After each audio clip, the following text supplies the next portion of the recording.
investment of the party in the alliance? Firstly, thank you very much for this question, fundamental one. Essentially, the party is established 1921. But before 1921, there's an institution called the International Socialist League, which was established 1914. So our history dates back from there. And of course, there were quite a number of labor and other social organizations that were progressive, left-oriented, who were interested with the developments of the First World War. Consequently, these groups come together and establish South African Communist Party, 1921. As it started to exist, it is largely created by white immigrants who were in South Africa. When it was established, they didn't even have a black person. But by 1924, we start having several black people joining and even assuming leadership role, Zola, Tibedi, and so forth. And it begins to a process of Africanization. Then 1927, 28, it starts a debate which we call the Black Republic thesis, when it actually starts talking about the black majority rule.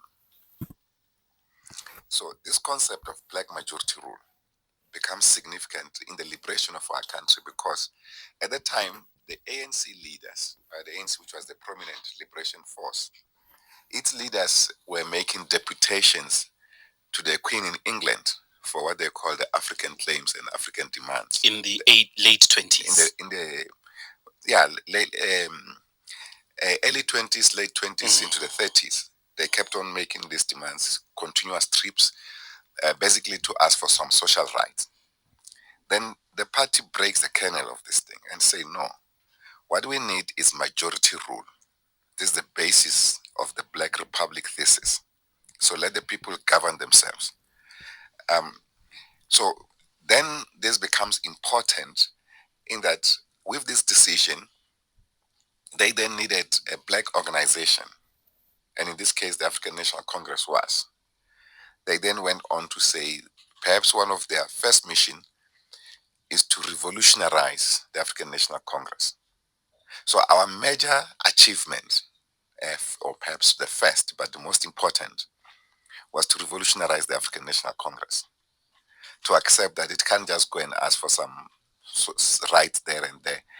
Particularly, I mean, there were some rights that were bequeathed to some intellectuals later on. If you had an exemption, for instance, if you were educated, you could be allowed to go and buy in a beer in a bottle store.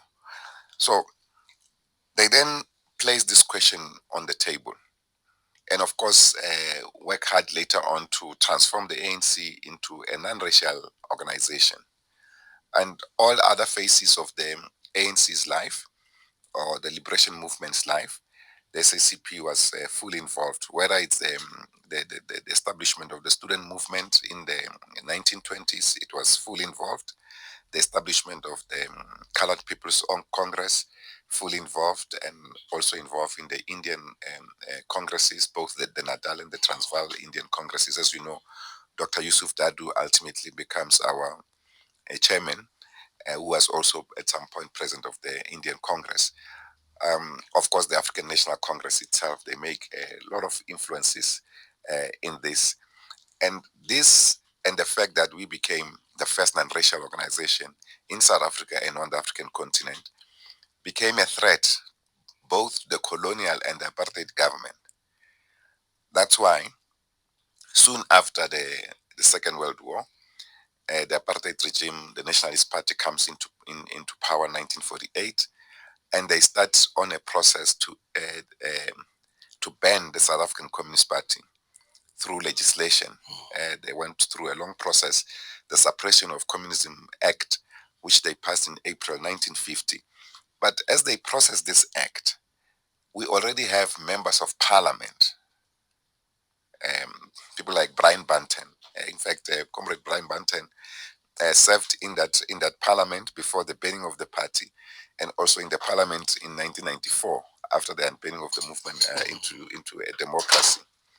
So all of these are important things, but the period of towards the banning allows the comrades to filibuster in parliament the Communist Manifesto. So the apartheid regime, because they had to read everything, the apartheid regime had this in record, but of course they went on to distort what communism is about. And of course, we will then play another important role in the liberation movement with the turn to arms struggle.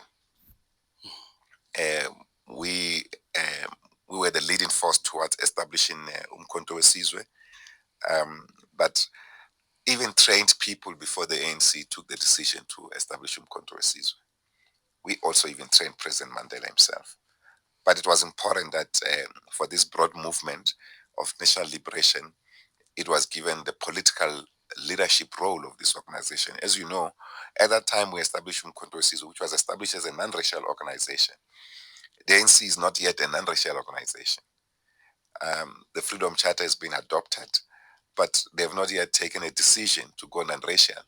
That's why some of our comrades, like Goldberg, Ahmed Kathrada, Dennis Goldberg, and others, were charged for the mission of the organization that was not even allowing them to be members because they were not Africans, but precisely because they were members of the Communist Party. So the program that we call the National Democratic Revolution, which also becomes important, that is developed in the early 20s from 1919 with the International Communist and Socialist Workers Movement. In their conference, they adopted a framework to discuss the national question in the colonies.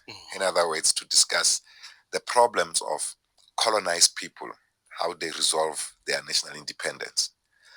And therefore, they have to tackle the question of imperialism.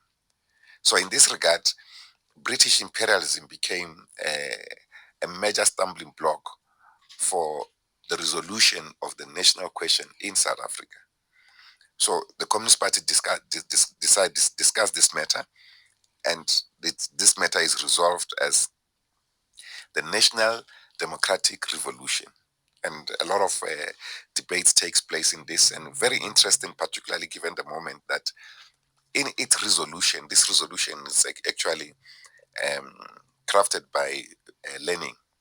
We present it in the plenary of Congress, and there's a comrade from India, Comrade Roy, who felt that the resolution was crafted too much in favor of the national liberation movement, not in favor, especially of the working class and the party of the working class, which is the Communist Party. He then argues that insofar as we may embrace the general thrust of focusing our efforts in building a strong liberation movement, nationalist movement, progressive, the Communist Party or communist parties and workers' parties must never forego their independence and their necessity to continue to be a class-based organization to resolve the central question of oppression in society, which is the class ownership of the means of production.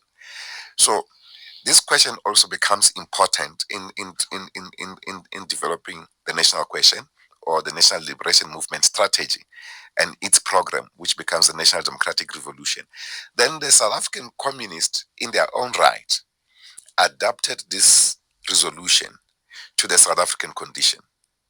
And in the South African condition, they then characterize it as a program to resolve three interrelated problems and contradictions, not necessarily in their own priority, but the national question, for instance.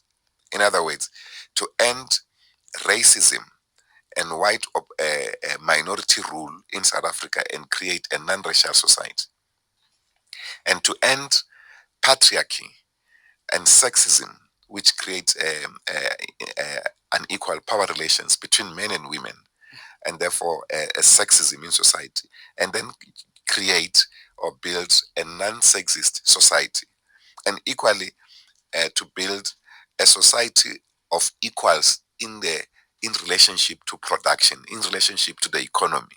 So, in other words, um, a movement to end the exploitative system of capitalism. So these are the three main tasks to resolve, in simpler terms, race, class, and gender contradictions in society, as well as imperialism. So all these tenets are then adopted even by the African National Congress as they embrace the National Democratic Revolution. So in our case, our own communist, Michael Amel and others, they characterize this as colonialism of a special type, in the condition of South Africa. So they're adapting the national question in the South African context, in that in South Africa, the colonizers and the colonized were sharing borders. In other areas, the colonizing countries will appoint a ruler in a particular country, and that ruler will be here for 5 years and go to back to their colonial country, like Britain, even before the unity of South Africa, when we're still having different provinces, colonial provinces. They will send someone for the Cape as the governor of the Cape, and he can be recalled any other time back to Britain. But now later on, the situation became that um, the white minority, the settlers, have arrived here and they are no longer living. So that's how it becomes a special the colonialism of a special type. Yeah. So this how practically and in the main we influence the framework of the ANC political strategy, and therefore the program that we had on the base of the National Democratic Revolution became a common program. And with that commonality, the SACP began to lose its independence, because we could work more, we could achieve more if you work through a broad movement that is able to reach all sections of society. But this is your bond with the ANC, Yeah. the National Democratic Revolution. I want to tease this history quickly so that we sort of ground it for further conversation. One, the SACP was central to the establishment of Umkhonto weSizwe. The SACP was central to the training of combatants, including leaders of the ANC. Am I correct then that the SACP leadership also became, in the main, to the extent to which at first they were African, but later anyone else, became also leaders of the ANC? Yes. For instance, you'll know that prominent SACP leaders will only acquire membership of the ANC quite late, but the mission of struggle was the same. Take, for instance, Joe Slovo. When our leaders are arrested in Rivonia, the underground headquarters of the SACP, they go to, they are sentenced to Robben Island, others left the country, or Tambo. They established the external mission. And Umkhonto weSizwe is already established, but is established as a joint force of the ANC and the SACP. Joe Slovo leads the 4-member team of the SACP team to set up Umkhonto weSizwe. Nelson Mandela does the same. But all of these groups, all of them without exception, from the ANC side and from the SACP side, they are all members of the SACP. I get that, even Mandela. Yeah, even Mandela. But from 91, preparing for this new dispensation, majority of the leadership that is part of the Central Committee is also members of the National Executive Committee. Yeah. And with the 1991 conference, by a large degree, you're talking about the same species. The NEC is the CC. Am I correct? Yes and no. I mean, correct in a sense that there are many in the ANC National Executive. Some were not officially announced, because 1990 or the post 1990 period is a different period altogether, in a sense that the Eastern Soviet bloc of socialism has collapsed. The Soviet Union has collapsed. I mean, it's a major loss, the achievement of the working class through the Soviet Union. And its collapse generated US unilateralism or European and US unilateralism with the Warsaw Pact completely disintegrating because it was anchored on the Soviet Union. Of course, one believes that this week's Friday meeting between Donald Trump and President Putin of the Russian Federation may reverse that period. We may now enter officially into a new multipolar world system. But GS, without cutting you, the point I'm getting at with this entire history is the ANC and the SACP got so embedded into each other. Yeah. From a leadership perspective, even at the level of regional, provincial, and branches, you could always find a chairperson of the ANC being a deputy secretary, deputy general secretary, at all material times in the last 40 years. Yeah. That you were embedded into each other. How then, or would you accept, if that is the case, that 1994 to 2024 is as much a responsibility of the SACP as it is the responsibility of the ANC? Yes, we accepted that, we articulated that, but we have changed that tune because we said, firstly, that we take responsibility for both the successes and the weaknesses of the National Liberation Movement as the SACP. But later on, towards 2016, 2017, we changed that strategy because we felt there were too many problems and the people were no longer listening. And we were now taking responsibility for problems that the solutions are on the table, but certain leaders in the ANC were not interested to embrace those. Help us to make sense of that. Yeah. Of a moment in which a significant leadership of the party is in the National Executive Committee, including in the cabinet. Yeah. Make us make sense of under what conditions is that leadership absolved from not implementing the solutions? Well, firstly is that 1993, the SACP had a central committee, had a discussion. This discussion focused on, or it was titled, the transition to democracy and socialism in South Africa. In this discussion, they debate how to relate with the ANC now in a democratic dispensation as we go towards elections, and whether the SACP should enter elections independent of the ANC. And at that time they say, well, the people have not yet appreciated the differences between these two organizations. They see them as one.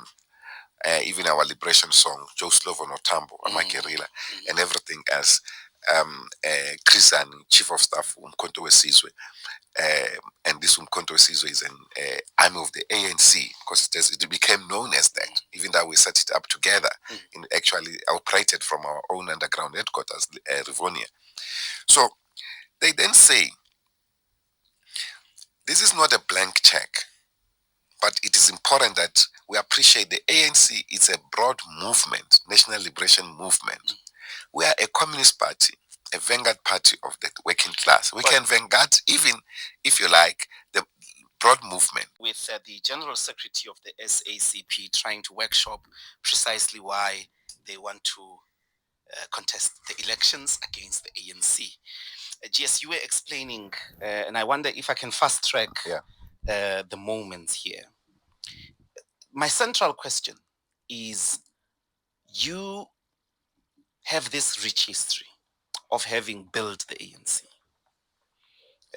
of having supported politically, militarily, financially, and intellectually. You have been part of the same program called the National Democratic Revolution, which you say must be led by the ANC in pursuit of this national question or addressing of the national question. Two questions. One, this era where members of the South African Communist Party have been members of the ANC, up to the National Executive Committee, have also been members of cabinet. In Mandela's cabinet, there were at least 6 SACP leaders, including Joe Slovo. Same with President Thabo Mbeki. But the dispute with the gear accumulates in the 2007 Polokwane conference, where the 1996 class project is dispensed. President Zuma takes over as a key candidate of the SACP. President Zuma, for 9 years, but 10 years presiding over the ANC, you defeat him with another candidate of yours, Ramaphosa, in 2017. Again, you are winning. Just like, for instance, in 1991, Ramaphosa was a candidate of the SACP against both Zuma and Alfred Nzo. You win the SGO. You have been very much part of the ANC's life, ANC's governance. At what point, when you say you are now going on your own, what is it that is not part of your making and of your doing, which is a problem about the ANC? Firstly, Zuma's intervention was in 2007. Yes. 1999, President Mbeki becomes president of the ANC after winning the Mafikeng conference. 97. 97. Yeah. So Zuma comes in 10 years later. 2007. Yeah, I'm saying this period. Yeah. That ana re feleletša go bolela. Na re le go class 1996 class project. Yeah. You defeated it in 2007. Because the campaign on JZ was a campaign around anti-neoliberal agenda. Yeah. And JZ representing a candidate of the party. Of the left. But the party, it was the SACP supported sat in a room. But SACP sat in a room and said, we must support JZ. Yeah. Alapalla, we agree. But again, Ramaphosa was your candidate in 2017. So. Okay. Wait, but my question is a much more concrete one if we leave the personalities. Yes, yeah. What problems that the ANC has caused are not also problems of the SACP? We did not agree to the neoliberal project. As you know, the neoliberal project will then undo the mission of the state. And when we fight for elections, we fight for the control of political power to use the instrument of the state as a developmental platform of our society. Yeah. So it's a major issue. And we never won it. There's just been acknowledgement that this is a problem, even under Zuma. I mean, at the core of 1996 interventions with GEAR and so forth, the debate was to change the macroeconomic strategy. In this macroeconomic strategy, 3 critical elements. One is the fiscal policy. That is the finance policy, how to budget, yes. how to use budget as a developmental tool for society. Then is the monetary policy, the policy of money, how money is used for development. How do we exercise and use the money that we generate through the Reserve Bank? Because we are a sovereign state, we create our own money. We've got South African rand. How does the rand enter the developmental trajectory, attack job losses or create jobs and participate in the developmental trajectory of the country, rather than be a symbolic tool used largely for this inflation targeting, which continues to create a problem even today as a third key element. So how come into you that. win on candidates and lose on policy? Yes, all of them. Part of the thing is that they speak about the reaction of capital. And capital has been quite arrogant and its reaction has been quite agile and more arrogant. For instance, the initial part when President Mbeki was in charge, and he tried some transformational ideas, the rand tanked. There was a time when, 1994, if you check, the rand was below 7 rand. It tanked to about 9 rand, later on 11 rand, and it never went down. So this is the reaction of capital internationally. But to the extent that we had half measures, uh, it kept going up. Every other time we want to do something, it kept going up. But then later on came even controversial fellows like the Guptas, for instance, who then abused the rand, tanking the rand as a system of accumulation. So they will make a pronouncement of certain things because they want to raise money to go and make a deal, and the rand tanks or it appreciates.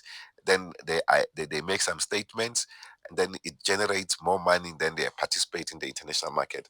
So all those unscrupulous forces came in, abusing this space. But the bottom line was that there's never been agreement, even today, on the appropriate macroeconomic strategy. Every time the ANC, we have met with them and raised fundamental these questions, they will commit to discuss this question. Even now, in March this year, we had a bilateral, partly as a way for them to try and convince us not to stand for elections. We agreed on an economic workshop sometime in May. It hasn't taken place because this has remained a central problem. So all other leaders that have come uh, never resolve this question, and that's where the main problem is. Because then, when the people are dissatisfied with inability to get certain services, we are all collectively to blame. Let me ask it differently, and then maybe I'll move to a different avenue of the decision. The South African Communist Party had in Gwede Mantashe a Secretary General in charge of the organizational direction of the ANC. Yeah. More like 1991 with Ramaphosa, but in this case, Gwede is the national chairperson at the same Alfred time. was actually in our central committee. Yeah, but I mean, we've got I'm just giving an example. Dynamics there. Even Dumanok. So most recently, the point I'm making is, who are these leaders of the ANC? You say we meet with them. When you sit on a table, this side is SACP, that side is ANC. And the people who repeat themselves there. Yes, they are, but some of them have committed class suicide. So Gwede has committed class suicide. Of course, his posture is clear. Actually has become anti-party. So it is those kind of things. I mean, So you can look into the idea is that you elected leaders and they abandoned the mission of the SACP from the ranks of the ANC. That's for sure. What with the current ones? David Masondo is the Deputy Minister of Finance. What is the experience with the current crop? Buti Manamela just took the ranks of higher education. I'm sure there is a few more that I'm forgetting, but these are serious communists. Is the idea as well that they are abandoning mission? Look, firstly is that the ANC, and this was clarified by President Mbeki at some point, that the ANC is not a socialist organization. He himself used to be in the Central Committee of the Communist Party. Even Jacob Zuma. These are people trained by the Communist Party. But the ANC as a broader movement does certain things that we do not necessarily like as a Communist Party. And some of them are fundamental, like neglect on the economic question, economic independence in our country. We raise these questions all the time. Okay. Sometimes we agree even on what needs to be done. But when they go into government, then they invoke the ANC policy only. You can take, for instance, Alliance Summit's declarations. Like, for instance, the summit in 2008, just after the Polokwane conference. Fundamental thing about the economy. But Jacob Zuma doesn't implement that.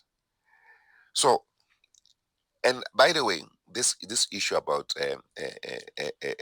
Comrade Ramaphosa was not necessarily a party candidate, ANC candidate, but the party played a role in the context of internal contradictions in the ANC at the time.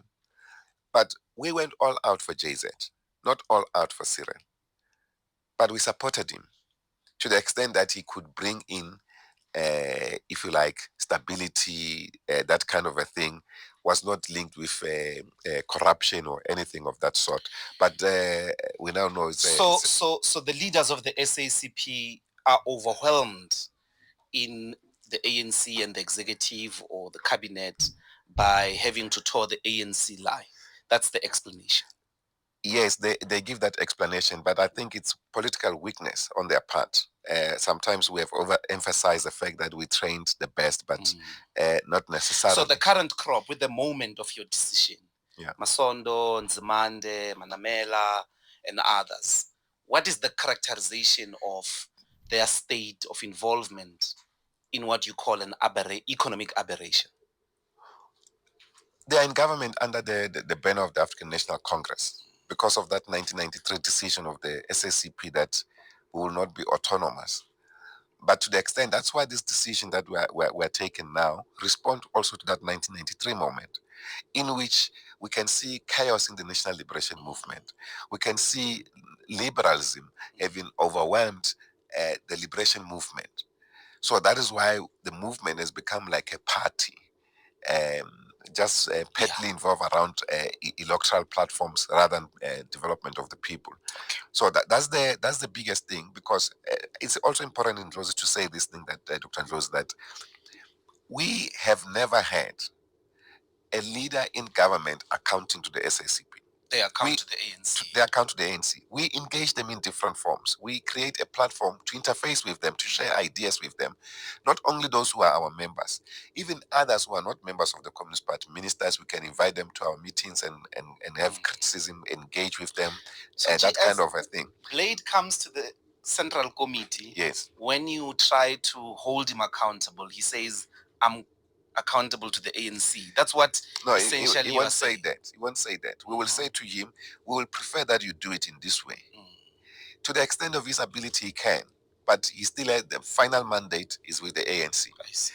Only once we asked JZ to give us one ministry to run independent within the movement as a ministry that can be accountable to the Communist Party. Yeah. And he said no. And we didn't even ask something sophisticated, because we're worried that we have a country where people can't even speak their own languages. We're not generating platforms. We have forgotten who we are. We're asking, can you give us arts and culture, not sports, arts and culture, as a ministry that we can run as the Communist Party? He'll have to say, what do you want to do with this thing? He thought we were going to chase the kings and queens and that kind of a thing. No, we wanted to build the psyche of our society embedded in this thing, so that we can know who we are, because we're worried about the direction this thing was taken. But we also felt that to the extent that the government was not giving it too much resources, they were not going to be too much worried if we were there, but we were going to set an example of how to be an independent republic. Okay. What then of the program? Let us suppose you break. Yeah. This will be the end of the alliance? No, we're not breaking the alliance. We are asserting our independence as a party. But you're staying in the alliance? Yes, we're staying in the alliance to the extent that other partners also want us to stay with them. Okay. So the issue is that we are part of the alliance, but we're an independent organization. But the alliance is an alliance of interdependent organizations. When the alliance we reinforce ends, each other's strength. When the alliance ends, when you started the difficulty of the South African Communist Party in its adaptation of the Native Republic thesis, arrived at the conclusion of a partnership with nationalists. Yes. The African National Congress, Colored Congress, and all of that.